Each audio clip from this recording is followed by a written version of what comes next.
Welcome viewers, আমি রিয়াজ। আপনারা দেখছেন আপনাদের YouTube channel Mallik education hub. আজকের ভিডিওটি সকল টেট পাস চাকরি প্রার্থীদের কাছে খুবই গুরুত্বপূর্ণ হতে চলেছে, বিশেষ করে 20-22 ডিএলএড ব্যাচ যারা নতুন করে ইন্টারভিউ দিতে চলেছে 2022 রিক্রুটমেন্ট প্রসেসে। এবং 2022 যে রিক্রুটমেন্ট প্রসেসে তাদের ইন্টারভিউ সংক্রান্ত নোটিশ পর্ষদ প্রকাশ করেছে গত 24শে ফেব্রুয়ারি 2024 তারিখে। এবং সেখানে প্রায় 2926 জনের লিস্ট তৈরি হয়েছে, নামের লিস্ট। সেই লিস্টে যাদের নাম নেই, এরকম 20-22 ডিএলএড প্রার্থীর সংখ্যা অনেক। তারা চাইছে পর্ষদ এখন তাদেরকে নতুন করে ইন্টারভিউয়ের ফর্ম ফিল আপ করার জন্য সুযোগ করে দেয়। অন্যদিকে বেশ কিছু এনআইএস এবং বিএড প্রার্থীদের মধ্যে আশঙ্কা দানা বেঁধেছে, কারণ তারা সেই সময় এনআইএস এবং বিএডদের ফর্ম ফিল আপ করেছিল। এখন তাদের ডিএলএড কমপ্লিট হয়ে গেছে, তারা চাইছে পর্ষদ একটি নতুন পোর্টাল খুলে তাদের ডিগ্রিটা আপডেট করার সুযোগ করে দিক। পর্ষদ কি চাইছে, পর্ষদ কি তাদেরকে নতুন পোর্টাল খুলে তাদেরকে ইন্টারভিউয়ের সুযোগ করে দেবে, সম্পূর্ণ আপডেট আমি আজকের ভিডিও তুলে ধরবো। তাই ভিডিওটি খুবই গুরুত্বপূর্ণ হতে চলেছে। আপনারা এক মুহূর্ত স্কিপ না করে শেষ পর্যন্ত দেখুন।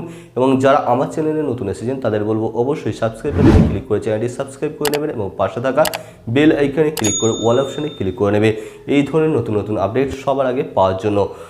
প্রসঙ্গত বলে রাখি, 2022 যে রিক্রুটমেন্ট প্রসেস শুরু হয়েছিল সেই সময় পর্ষদ সকলকেই ইন্টারভিউ ফর্ম ফিল আপ সুযোগ করে দিয়েছিল, সেটা 20-22 ডিএলএড ব্যাচ সহ।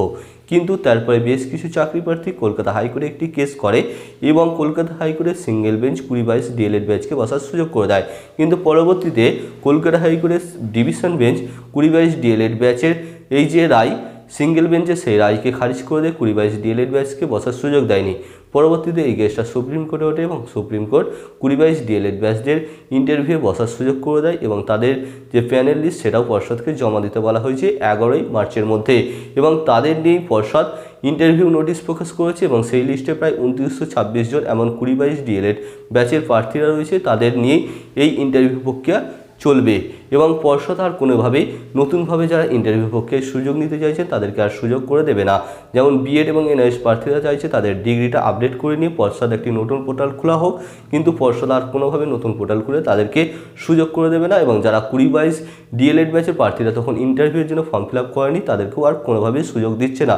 পর্ষদ যে 2926 জনের লিস্ট তৈরি করেছে সেই 2926 জনকে নিয়েই ইন্টারভিউ প্রক্রিয়া চলবে, যেটা 1 থেকে 7ই মার্চ পর্যন্ত চলবে।